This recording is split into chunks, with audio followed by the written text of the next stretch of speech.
Shalom jemaat yang dikasihi dalam Tuhan, kita patut bersyukur kepada Tuhan untuk anugerah dan kasih setianya yang terus kita rasakan hari demi hari.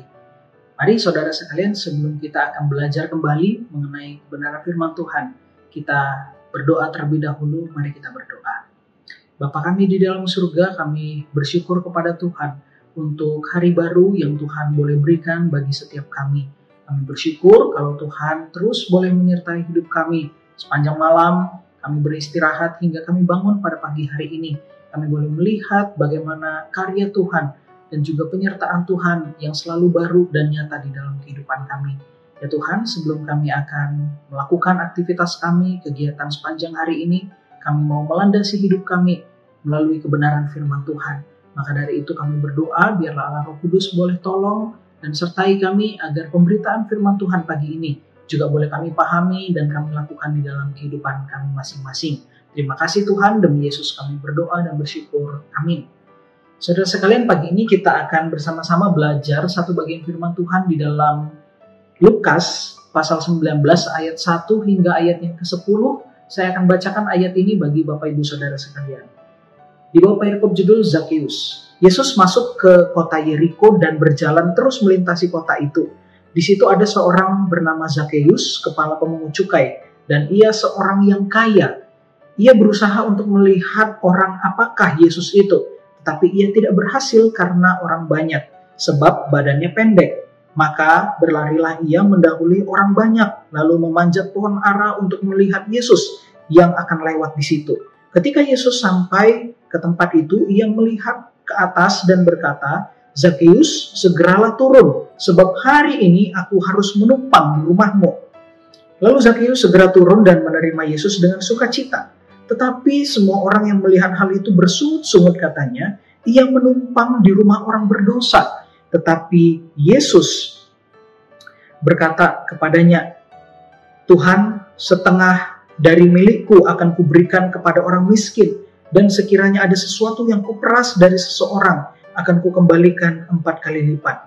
Kata Yesus kepadanya, "Hari ini telah terjadi keselamatan kepada rumah ini, sebab orang ini pun anak Abraham, sebab anak manusia datang untuk mencari dan menyelamatkan yang hilang." Semakin jauh pembacaan firman Tuhan bagi kita sekalian.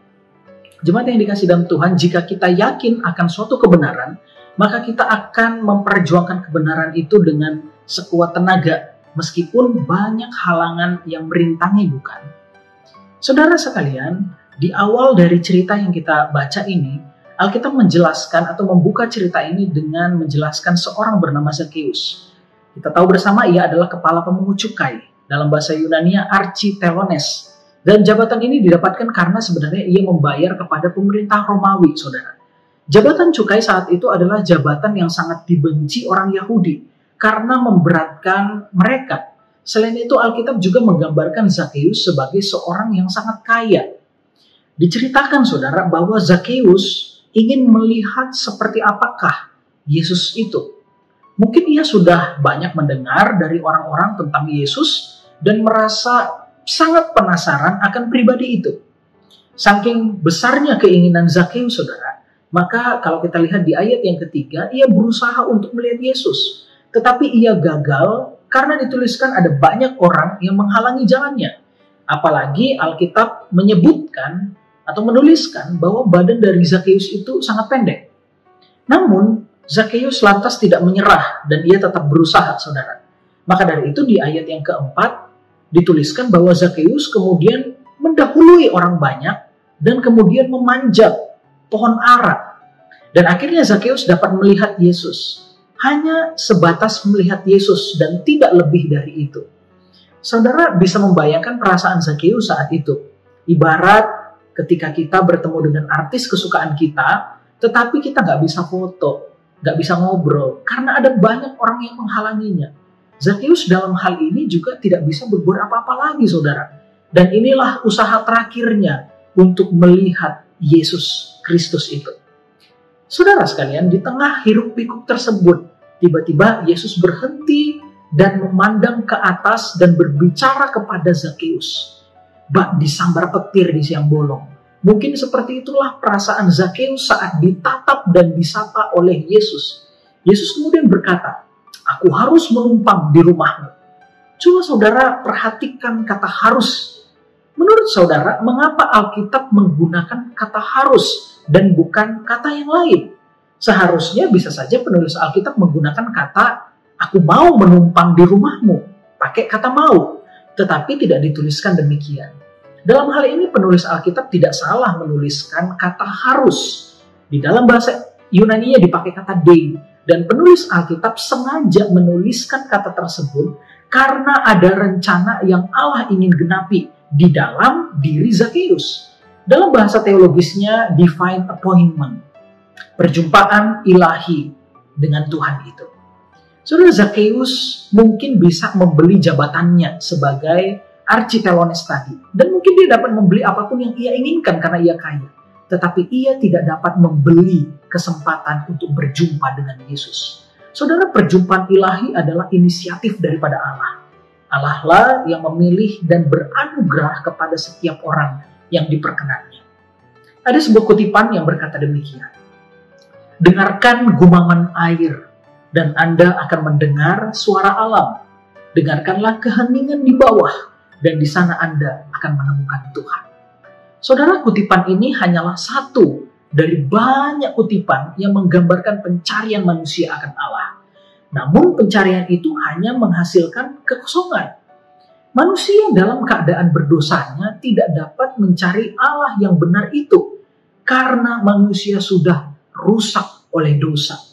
Maka dari itu di dalam Injil dituliskan bahwa Allah berinkarnasi menjadi manusia di dalam diri Yesus. Dan inilah yang menjadi perbedaannya. Ketika banyak keyakinan di luar sana berusaha untuk mencari Allah, di dalam kekristenan justru Allah lah yang mencari manusia yang berdosa itu dan kemudian menyelamatkannya. Inilah faktanya, saudara, bahwa Allah yang menemukan kita. Allah menemukan kita di dalam keberdosaan kita. Ia merengkuh kita dan menjadikan kita baru di dalamnya. Maka dari itu di dalam 2 Korintus 5 ayat 17 dituliskan, "Jadi siapa yang ada di dalam Kristus, ia adalah ciptaan baru, yang lama sudah berlalu, sesungguhnya yang baru sudah datang." Namun saudara, Allah bukan hanya menemukan kita dalam keberdosaan, tapi juga di dalam kelemahan kita.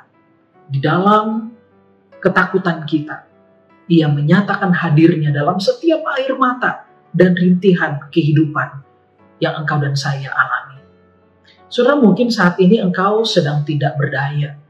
Engkau saat ini mungkin sedang kecewa, terluka, kesepian. Saudaraku, melalui firman Tuhan pagi ini, Yesus juga menyapamu. Dan ia berkata bahwa ia mengasihimu. Dan ia ingin tinggal dalam hatimu. Dan memberikan damai sejahtera yang tidak akan pernah berkesudahan dalam kehidupanmu. Pertanyaannya, terimakah engkau akan hadirnya? Selanjutnya kita lihat di ayat yang ke-6. Saudara, sapaan Yesus memberikan sukacita yang tidak terbayangkan. Tak pikir panjang, Zakeus langsung turun dan menerima Yesus di dalam rumahnya. Namun di tengah sukacita Zakeus, ternyata ada ketidaksenangan dari orang-orang yang ada di sekitarnya. Maka dari itu di ayat 7 dituliskan bahwa orang-orang di sekitarnya itu melihat kejadian tersebut dan kemudian bersungut-sungut serta berkata, "Ia menumpang di rumah seorang berdosa." Entah apa tujuan orang-orang ini berkata seperti itu, saudara. Namun disinilah realitanya. Ada kalanya kita bertemu kelompok-kelompok orang semacam ini. Orang-orang yang tidak senang melihat orang lain diselamatkan dan dikasihi. Lebih jauh, mereka gagal untuk melihat hati Yesus untuk menyelamatkan setiap orang yang berdosa. Sebenarnya kelompok ini tidak sadar bahwa ketika mereka menyebutkan Zakeus sebagai seorang yang berdosa dan najis itu, sesungguhnya mereka pun adalah orang-orang yang patut dikasihani, saudara. Namun kita melihat ketika Zakeus mendengar perkataan orang banyak itu, ia lantas tidak kecil hati dengan perkataan mereka.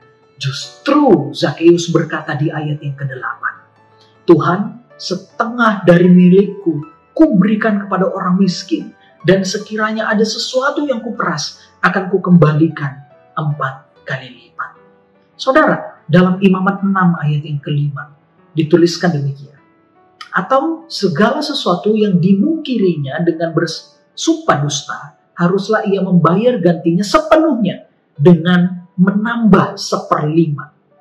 Zakeus seharusnya bertanggung jawab hanya memberikan 1/5 lebih banyak dari tanggungan yang seharusnya. Itu adalah hukum Musa, hukum Tuhan, hukum Yahudi. Tanggungan ini adalah bukti bahwa seseorang hendak berubah dan tidak akan mengulangi lagi kesalahan yang sama. Namun dalam hal ini Zakeus memberikan 4 kali dari jumlah yang seharusnya. Sungguh jumlah yang sangat banyak, saudara. Dan bisa jadi ketika ia melakukan hal ini, ia akan jatuh miskin ketika dia melakukan komitmennya tersebut. Saya yakin perkataan Zakeus ini bukan perkataan yang digerakkan oleh emosi buta, tapi justru adalah perkataan iman. Zakeus sampai di titik bahwa keselamatan yang ia temukan di dalam diri Kristus adalah jauh lebih berharga dari semua harta yang ia miliki. Yesus berkata di dalam Matius 13 ayat yang ke-44, hal kerajaan sorga itu seumpama harta yang terpendam di ladang, yang ditemukan orang lalu dipendamkannya lagi. Oleh sebab sukacitanya itu ia menjual seluruh miliknya, lalu kemudian membeli ladang itu.